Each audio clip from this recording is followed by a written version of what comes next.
Assalamualaikum warahmatullahi wabarakatuh.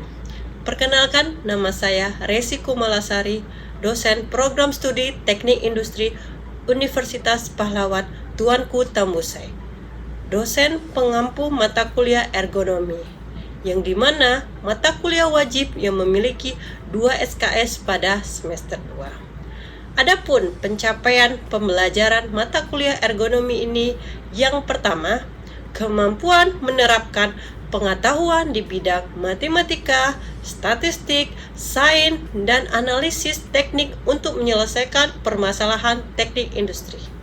Yang kedua, kemampuan merancang dan melaksanakan eksperimen serta menganalisa dan mengartikan data yang tepat untuk menyelesaikan permasalahan teknik industri.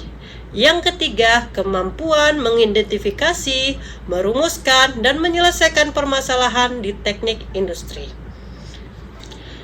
Berikut saya akan mendeskripsikan gambaran umum tentang proses pembelajaran selama 1 semester pada mata kuliah ergonomi. Yang pertama, perkuliahan dilakukan sebanyak 16 kali pertemuan yang terdiri dari 14 kali pertemuan, terkhususnya 2 kali pertemuan yaitu UTS, ujian tengah semester, dan UAS, ujian akhir semester. Yang kedua, pada mata kuliah ini mahasiswa belajar tentang ergonomi, di mana mencakup pengantar ergonomi, aplikasi ergonomi, antropometri, fisiologi kerja, biomekanika kerja, perancangan display dan information, ergonomi kognitif, dan pengenalan ergonomi makro. Berikut akan saya deskripsikan rincian pada kegiatan pembelajaran yang dilaksanakan pada video pembelajaran ini. Pelaksanaan kegiatan pembelajaran dilaksanakan pada pertemuan keempat, yaitu tentang antropometri, di mana mahasiswa diharapkan dapat menjelaskan antropometri dan mahasiswa diharapkan terampil melakukan perancangan fasilitas kerja dan produk antropometri.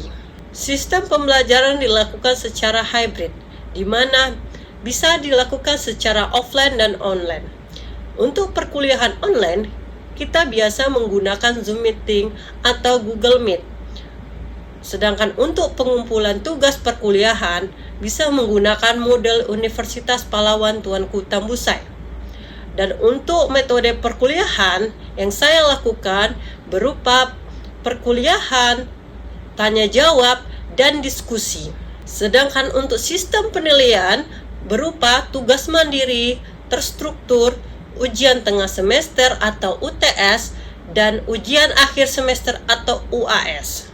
Untuk indikator penilaian terdiri dari 15% tugas mandiri, 25% tugas struktur, 30% ujian tengah semester atau UTS, dan 30% ujian akhir semester atau UAS. Sedangkan untuk hasil evaluasi diinfokan secara transparan melalui WhatsApp group dan menggunakan sistem Universitas Pahlawan, yaitu berupa sains atau sistem akademik terintegrasi. Apabila mahasiswa terdapat nilai kurang baik atau jelek, dapat melakukan perbaikan sesuai dengan jadwal akademik Universitas Pahlawan Tuanku Tambusai. Berikut adalah video pembelajaran pertemuan keempat. Selamat menyaksikan. Assalamualaikum warahmatullahi wabarakatuh. Waalaikumsalam. Selamat siang semuanya. Siang. Oke, apa kabar semuanya? Baik. Alhamdulillah baik ya, luar biasa. Oke, sebelum kita mulai, marilah kita berdoa menurut kepercayaan dan agama masing-masing. Silakan berdoa. Mulai. Oke, berdoa selesai. Baik, sebelum saya memulai perkuliahan, saya ingin bertanya, siapa yang tidak hadir hari ini? Ada yang tidak hadir? Ada Bu, si Wildan sakit Bu. Wildan sakit, oke, si Wildan sakit. Oke, baik, Wildan aja ya, berarti yang sakit. Baik, pertemuan ini adalah pertemuan keempat. kita membahas tentang antropometri. Sebelum saya memasuki pertemuan keempat, saya ingin bertanya nih, pertemuan minggu lalu gimana? Masih ada yang ingat nggak pertemuan minggu lalu? Aplikasi ergonomi, Bu. Aplikasi ergonomi. Oke, baik. Bagus sekali. Minggu lalu kita membahas tentang aplikasi ergonomi. Aplikasi ergonomi dan contohnya pengaplikasiannya.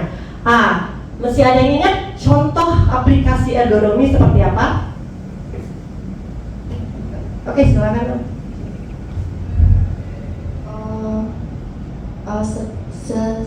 Yang saya ingat contoh dari aplikasi ergonomi ialah contohnya pada saat duduk menggunakan kursi untuk belajar dan memilih kursi yang memiliki sandaran yang cukup baik yang sehingga bisa menopang seluruh punggung. Jadi kaki kita harus menapak di lantai dan paha sejajar dengan lantai. Lalu kita pastikan sandaran lengan tidak terlalu tinggi atau tidak terlalu rendah. Oke, baik, terima kasih, luar biasa jawabannya. Ada yang mau ngasih contoh lagi? Oke. Contoh lain itu, Bu, ada ketika kita melakukan pekerjaan, terus tempat yang mau kita jangkau itu lebih tinggi. Nah, pastikan jangkauan tangan kita itu tidak lebih dari kepala gitu, Bu. Jadi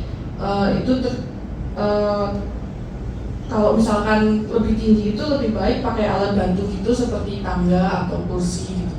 Oke, baik, luar biasa jawabannya. Ya, itu adalah contoh-contoh dari pengaplikasian ergonomi. Ya. Oke, kita minggu ini masuk ke antropometri. Sebelum kita masuk ke antropometri, bisa lihat gambar ini. Ada yang mau jelasin gambar ini seperti apa? Ada orang, terus ada benda. Ada yang mau jelasin? Oke, silakan. Dari gambar ini penjelasannya pertama yaitu seorang wanita menawarkan kursi baru ke bosnya. Sedangkan bosnya berbadan besar dan gemuk, jadi yang di mana tidak sesuai dengan kursi yang berukuran kecil. Oke, baik, bagus sekali. Ya, dari gambar ini kita bisa melihat ada perempuan yang menawarkan seorang laki-laki yang oversize badannya dengan kursi yang dibilang lebih kecil daripada ukuran badannya. Maka kita bisa lihat dari sini apa itu antropometri. Oke. Antropometri. Jadi antropometri itu dia dari dua suku kata terpotong jadi antropus dan metrikus. Jadi antropus itu adalah manusia, terus yang metrikus adalah pengukuran. Jadi antropometri adalah ilmu yang berhubungan dengan pengukuran dimensi tubuh manusia atau karakteristik fisik tubuh manusia. Data antropometri itu biasanya didesain untuk desain alat ergonomis yang menyesuaikan keterbatasan tubuh atau menyesuaikan tubuh manusia, ukuran tubuh manusia. Biasanya digunakan itu sebagai area kerja, alat kerja, produk, lingkungan. Oke, aplikasi data antropometri itu biasanya digunakan untuk perancangan area kerja atau lingkungan kerja fisik, perancangan kerja dengan produk yang lebih konsumtif. Tujuan pendekatan antropometri, jadi ada namanya tujuan pendekatan antropometri. Jadi tujuannya itu dalam perancangan alat dan perlengkapan di mana agar terjadi keserasian antara manusia dengan mesin, antara manusia dengan sistem kerja atau kita sebut dengan man-machine system. Itu sehingga menjadikan tenaga kerja dapat bekerja secara enase. Jadi kita lebih enak mengingatnya antropometri atau ergonomi itu adalah enase. Enase itu apa? E itu efektif, N itu nyaman, A itu aman, S itu sehat, dan E itu efisien. Jadi namanya enase. Efektif, nyaman, aman, sehat, dan efisien. Jadi enase. Ada beberapa manfaat antropometri bila kita menerapkannya. Jadi pertama, bagi tenaga kerja jelas perlindungan kepada karyawan tentang kesehatan dan keselamatan kerja. Setelah itu ada bagi alat kerja. Jadi kalau alat kerja menerapkan antropometri atau ergonomi bisa relatif lebih aman. Next itu ada ke produktivitas. Produktivitas itu otomatis kualitas dan kuantitas lebih baik. Dan terakhir itu adalah produk. Produk itu lebih berkualitas. Ada yang mau bertanya sampai sini? Oke, silakan. Pertanyaannya dari saya itu bagaimana manfaat antropometri menjadi lebih produktif? Oke, terima kasih. Jadi manfaat antropometri ini jika untuk bagi produktivitas nih gimana? Contohnya, kalau kita menerapkan ergonomi atau menerapkan antropometri pada alat atau desain atau lingkungan, otomatis karyawan yang bekerja di sana lebih optimal kerjanya. Tidak ada namanya absensi. Jadi mereka lebih produktif dalam bekerja dan mereka akan mengurangi namanya cedera pada tulang belakang atau kecelakaan-kecelakaan yang ada pada lingkungan kerja yang biasanya terjadi di lingkungan kerja. Oke, kita masuk next itu adalah faktor yang mempengaruhi variabilitas dimensi tubuh manusia. Jadi ada beberapa faktor nih. Ada jenis kelamin, ada suku bangsa, usia, jenis pekerjaan, pakaian, faktor kehamilan sampai ke cacat tubuh fisik. Jadi ada beberapa hal. Pertama, faktor jenis kelamin. Oke, saya ingin maju yang perempuan dan laki-laki. Coba kamu silakan maju. Ya. Kamu silakan maju. Nah, ke sini. Oke. Ini adalah contoh dari faktor jenis kelamin. Kita bisa melihat ini mahasiswa kita Yayang itu adalah jenis kelaminnya perempuan, sedangkan ini adalah Adit yang berjenis kelamin laki-laki. Kalian di sini bisa lihat faktor jenis kelamin dari struktur tubuh itu sangat berbeda. Ya, antropometri tubuh yang berbeda. Biasanya laki-laki itu memiliki bahu yang lebih lebar dan torsus yang lebih panjang. Kalau sedangkan perempuan itu biasanya pinggulnya lebih besar. Jadi kita bisa melihat dari contoh kalian, kawan-kawan sekalian yang punya yang berjenis kelamin berbeda, otomatis dia akan berbeda juga dimensi tubuhnya. Baik, terima kasih. Makasih. Next kita masuk ke faktor suku etnis. Ya, bahwasanya kita tahu populasi dari Asia Timur mungkin memiliki tinggi rata-rata berbeda dengan Eropa. Oke. Kalau yang biasanya Indonesia sama Amerika, kalian bisa menilai itu berbeda jenis kelamin. Suku bangsa dari tingginya, beratnya sampai strukturnya itu sangat berbeda. Next, itu ada namanya faktor usia. Oke, faktor usia bahwasanya dari kecil hingga dewasa bahkan sampai tua berbeda dimensi tubuhnya. Kalian bisa lihat pada anak kecil itu dimensinya tubuhnya lebih kecil, sedangkan orang dewasa tubuhnya lebih tegap, lebih sehat, lebih bisa, dimensinya lebih profesional. Dan untuk yang lebih tua biasanya lebih memungkuk. Kalian bisa melihat sendiri, mungkin contohnya kakek dan nenek kalian lihat itu komposisi tubuh mereka sudah tidak seperti mereka muda. Next, ini ada namanya faktor jenis pekerjaan. Jelas yang namanya bekerja di luar dan di lapangan atau di luar dengan bekerja di dalam kantor itu sangat berbeda komposisi tubuhnya. Jadi pekerjaan fisik di luar itu dia lebih membangun otot. Jadi otot-otot kalian itu lebih membangun, lebih besar dan mempengaruhi pakaian kerja yang akan didesain, akan dibuat. Makanya faktor dari pekerjaan itu sangat mempengaruhi. Ada faktor pakaian. Next itu ada namanya faktor pakaian. Jadi faktor pakaian dapat mengubah dan menyamarkan dimensi. Jadi misalnya dia pakaiannya tebal, otomatis dia akan mengubah dimensi tubuhnya dan menambah volume cara pengambilan. Baik, kita lanjut atau ada pertanyaan? Oke, silakan.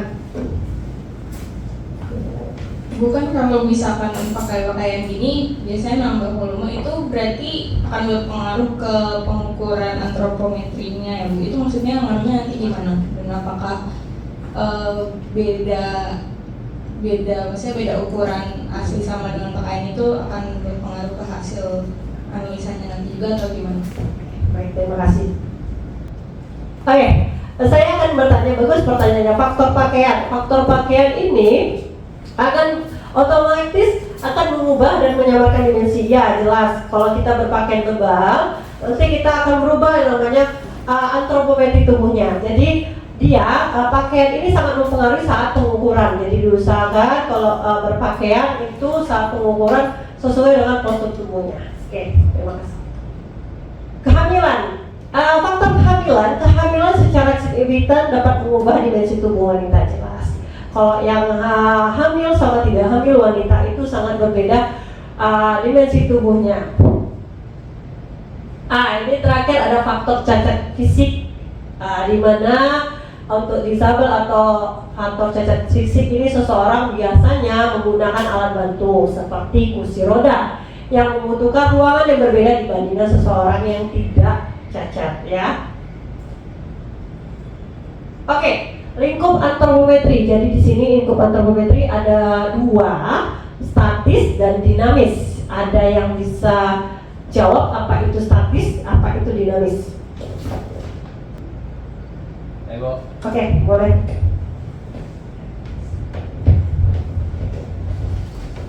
Kalau berdasarkan namanya Bu, statis itu sesuatu yang diam, kalau dinamis itu yang bergerak Bu. Oke, bagus sekali. Baik, bagus sekali buat jawabannya. Statis adalah sesuatu yang diam dan dinamis bergerak. Dari tadi pengertiannya, statis itu posisi diam dan linear pada permukaan tubuh. Oke.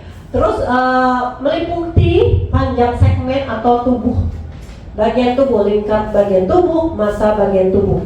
Jadi ukuran yang mengukur dari posisi kita diam. Jadi saat diam itu diukur tubuhnya. Itu adalah antropometri statis.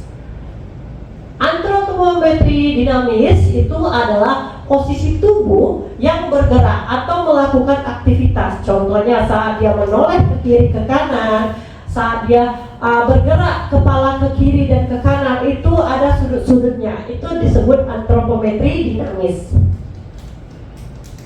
Oke, prinsip penggunaan antropometri dalam perancangan itu ada 3 hal. Yang pertama itu perancangan berdasarkan individual ekstrim. Jadi kalau individual ekstrim itu dia perancangan yang menggunakan ukuran yang besar dan kecil, tinggi dan kecil. Jadi penciptaan desain itu untuk orang-orang yang ekstrim. Ekstrim di sini orang yang terlalu tinggi, orang yang terlalu rendah. Itu adalah perancangan berdasarkan individual ekstrim. Sedangkan perancangan yang bisa disesuaikan itu ada perancangan fasilitas yang digunakan dengan enak dan nyaman. Jadi ada 3 ya, ekstrim,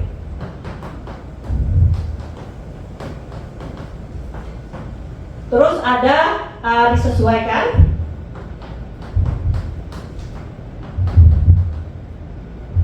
dan rata-rata. Jadi ada 3.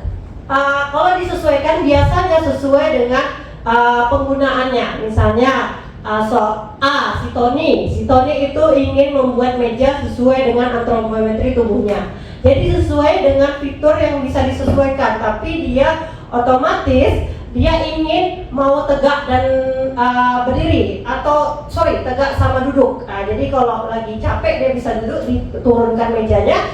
Kalau lagi pegal dia bisa tegak. Jadi bisa disesuaikan. Mungkin sekarang kalau kalian melihat acara-acara atau iklan-iklan sudah ada banyak meja-meja yang bisa disesuaikan naik turun. Next itu ada berdasarkan nilai rata-rata. Itu biasanya penggunaannya nilai mayoritas rata-rata. Contohnya kalau rata-rata mahasiswa di Universitas Pahlawan itu adalah 160 cm, maka dibuat meja dengan rata-rata 160 cm. Oke, sampai sini ada yang mau bertanya? Udah jelas semuanya? Oke.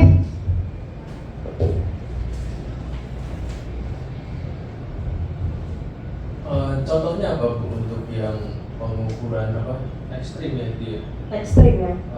Ekstrim sama rata-rata itu gimana contohnya? Ekstrim dan rata-rata. Baik, terima kasih. Sebelum saya menjawab, ada yang mau menjawab? Ada yang mau menjawab? Saya Bu. Oke, baik. Ya, izin menjawab ya Bu. Kalau untuk perancangan berdasarkan individu ekstrim itu contohnya desain pintu yang lebar di toilet umum gitu. Terus kalau untuk berdasarkan nilai rata-rata, berdasarkan nilai rata-rata para pemakainya itu contohnya seragam kerja Bu. Lalu kalau biasanya di banyak industri itu seragam kerja diproduksi dalam ukuran standar, jadi ukurannya itu berdasarkan ukuran rata-rata populasi para pekerjanya. Oke, bagus sekali jawabannya. Jadi kalau untuk ekstrim tadi itulah pintu toilet. Kalau kita di kelas, kalian bisa lihat di kelas itu tingginya Bu, kenapa lebih tinggi daripada ukuran kami? Karena dia menggunakan perancangan berdasarkan individu ekstrim. Toilet, pintu kelas dan sebagainya. Sedangkan untuk yang disesuai, rata-rata pemakai ya tadi, pemakai pertanyaannya tadi seragam. Iya, kalau kalian bekerja di sebuah karyawan, pasti di sebuah perusahaan, karyawan pasti dikasih seragam yang mempunyai ukuran yang sama. Ya, jadi tergantung mereka karyawannya ingin menyesuaikan dengan posturnya atau tidak, karena mereka akan membuat dengan rata-rata para pekerja atau karyawan yang ada di sana. Oke, ya.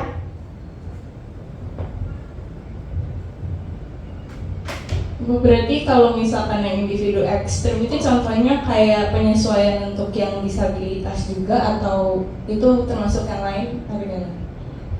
Ekstrim ya. Iya. Kalau ekstrim biasanya untuk ekstrim itu bisa disable, cuma disable-nya itu di bagian orang-orang yang disable. Jadi dia perhitung individualnya, bukan individual yang kita normal ya. Otomatis mereka menyesuaikan dengan disable. Tapi dengan ukuran, contohnya dia membuat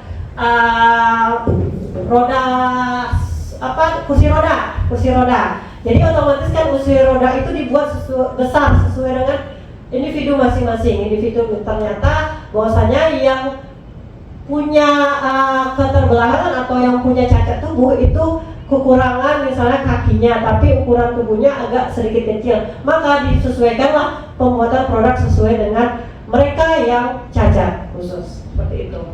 Jadi semua itu bisa digunakan, mau yang bagian orang cacat atau yang normal, tergantung siapa yang menggunakannya.